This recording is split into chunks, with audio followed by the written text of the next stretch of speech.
Hello, I'm Marcus V. Calvert, and welcome to Tales Unlimited, the disturbing thought of the day. All right, a mad genius of unspeakable skill and longevity, of unspeakable cruelty, madness, a force of true chaos. Mm, Pops out on the scene, I don't know, say about 60 years ago, and he just took out heroes. He threaten the global order. Sometimes he threatened the world. He'd be on the brink of destroying the world. He would take out hero teams, and just as a look he succeeded, he'd stop and go, okay. It works. It's good to know. And so he'd take a war machine or a mechanized kaiju of some kind and just take it back to the lab. He just wanted to see if it works. So St. Louis might be on fire or Washington, D.C., He he tries these schemes and they usually work. And he's not about trying to take over the world or dominate it or destroy it. He just wants he has all these great ideas and he sees them through, and people just tend to die. Oopsies.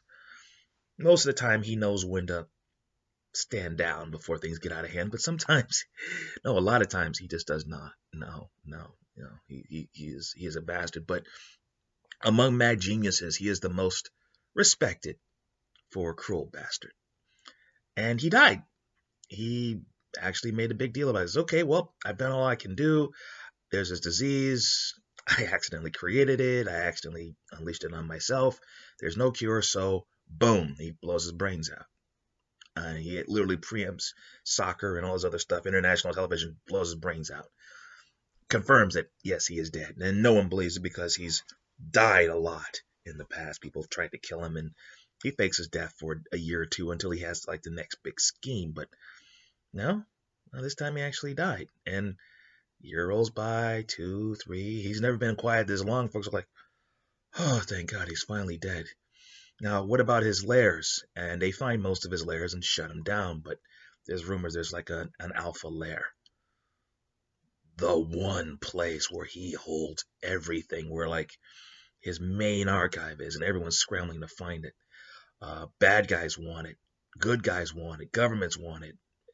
Heroes are trying to destroy it. Even aliens are looking for this thing. Demons from hell are looking for this thing because he has actually come up with gadgets that could destroy hell itself. Heaven too. And no one can find it. And his lair goes quiet.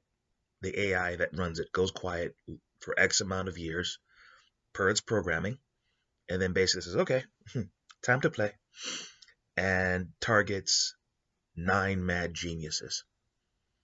And says, okay, teleporting them in now. 1, 2, 3, 4, 5, 6, 7, 8, 9. 3 of them pulls off the street, off of whatever they were in the middle of. 3 get plucked out of prison. 1 is dead. The damn thing makes a clone of him on the spot while the others are looking on. It's like, oh, just hold on a second. I'll make this clone real quick. About as much time as you would like microwave a Hot Pocket. Clones a dead guy. And then these last 2, they're like friends. They had themselves committed. They're the only good mad geniuses in the room. And hell, this could be a book right here. These 9 guys are like, okay, why are we here? Well, one of you gets me. One of you is going to inherit his empire. Yes, they got his lairs. They didn't get his money. His minions are on standby. All you have to do is prove your worthiness. But first, let me give you the grand tour. So the grand tour of the Alpha Lair, all the global resources, lairs that have never been found, weapons, gadgets, tech, bioweapons, mystical stuff, techno-mystical stuff, bio-mystical stuff, psycho-mystical stuff, xeno-mystical stuff you couldn't even imagine. I mean, this guy was on another level. It's like, I must find a properly worthy successor. So this is what I can do. Here are your quarters. Don't leave. You have 24 hours. Then I will hear your proposal. Whoever gives me the best proposal for what you would do with all of this, you get it. What about the rest of us? You don't want to know. Good luck. So Uh, at the end of 24 hours, here's what happens. The three who are on the street, they have diabolically impressive schemes, and they say, okay, to advance our interests, here's what we want, da da da da, here's what we want to do. It's almost like Shark Tank meets Dr. Evil, and they're throwing out the proposal, and the AI is like, interesting, interesting, interesting. Okay, world domination schemes. Okay, what about you three? Oh, two of them are stark raving mad. They get it. They get the vibe. They were putting themselves in the idea of using. It's like we want to advance what he's created. We want to make better toys. We basically want to. He's inspired us. Two of them are like that. And one guy in prison, like, I just want to kill everybody who's ever looked at me wrong. I want to basically kill these kind of people over here. He's a little, kind of crazy that way. And the dead one is just like, I like playing with death. Let's play with death. I liked where I was. It was nice. I think I would like to play with death to basically bring back other people and maybe start a colony and da da da. Dying didn't quite jar his madness to like a presentable level. It's like, yeah, he never did quite get the whole cloning resurrection thing going. All right, and what about you two, you good guys? One of them was like, well, we locked ourselves away to basically find a cure for a mad genius, to find a way to make it like functional. And one of them was like, I think with your help, we could probably find a way to be a mad genius while still deciding whether to be good or evil, because all mad geniuses go evil. The more they use their genius, the more it corrupts them, right? And Larry's like, that's messed up. And that's the worst idea I've ever seen. What about you, last guy? And the last guy in the group, the ninth guy, also one of the good guys who had himself committed, is like, detonate. And basically, he slipped out of his room, spent all night sabotaging the AI, sabotaging the lair, rigging it to explode because this thing it should not exist on this planet.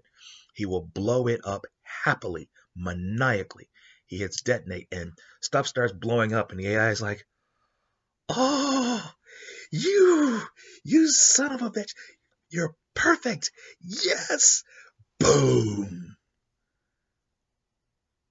Now, another alpha AI kicks in another layer somewhere, and guess whose genetic samples this secondary alpha layer has?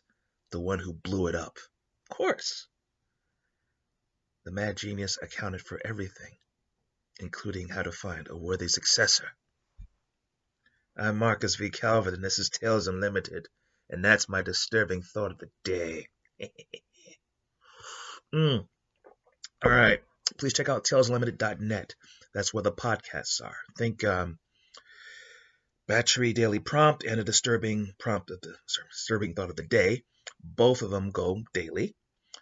If you like how I think, maybe like how I write, there are book links and on this website. They'll take you straight to Amazon. Books are available as ebook and as print. What are these books about? Well, there's the Battery series. Think 200 writing prompts, a little wisdom on how to write. For someone trying to get that first novel done, who might have spent too many years trying to spin one out without a system, well, Battery has a system. Follow it through. You'll be able to sell books, make money, build your fan base, and maybe do all of this while you're working on your first novel. How's that for a twist? On top of that, it's got stuff for every type of storyteller, like evil GMs, game designers, short story writers, comic book writers, screenwriters, grizzled novelists who've already written their own stuff, don't need a system, but maybe they need 200 unique writing prompts to look at, because maybe one of them could spin off a bestseller. And then there are the anthologies. New School Twilight Zone, 2 different series, 25 stories in each book. Themes are on heroics about unlikely heroes saving the day, like 13-year-old kids kicking back in the basement he stole from his dad. He turned it into a boy cave instead of a man cave. And dad comes home with a briefcase and a suitcase from the airport, and he goes upstairs, collapse. He's tired, long trip. Briefcase he puts in the den, suitcase he takes downstairs for the laundry. Halfway down, he notices blood on the handle. Either dad's a serial killer or he grabbed the wrong case. Half asleep. He opens it up. Instead of finding clothes or body parts, he finds a radio with weird symbols on it. And on the other end is this guy going, "Generous Car, when can we begin the invasion?" Okay, on Heroics About Unlikely Heroes, well, here's a 13-year-old boy whose ability to lie will determine the fate of billions. And then there's the Book of Schemes. Funny schemes, diabolical schemes, twisted schemes, something like a Yakuza hitman is going after the boss's son, who runs off to this college, an urban college, but he's got to be careful because it's not just any old college, it's a college for supervillains. He's got to kill him without getting caught. Best of luck there. All right, and novel series. Working on the 5th book now. It's called I, Villain. Think of it as Sin City with superpowers. What if the year before, 99.1% of all superheroes get wiped out? Operation was called Clean Sweep. A lot of villains died too. And no one knows who put it off, but basically the heroes got wiped out. And one of the people who helped a villain, his name is Benjamin Clyde, gentleman fixer, dude in a suit. Pay him enough money and his team of mercenaries can solve your problems. So law enforcement come to him, terrorists come to him, mobs, cartels, the Vatican, demons come to him. And he has produced miracles because his people are either the best, they have awesome superpowers, or both. And then one evening, he's forced to give it all up and fight crime. A deal goes bad.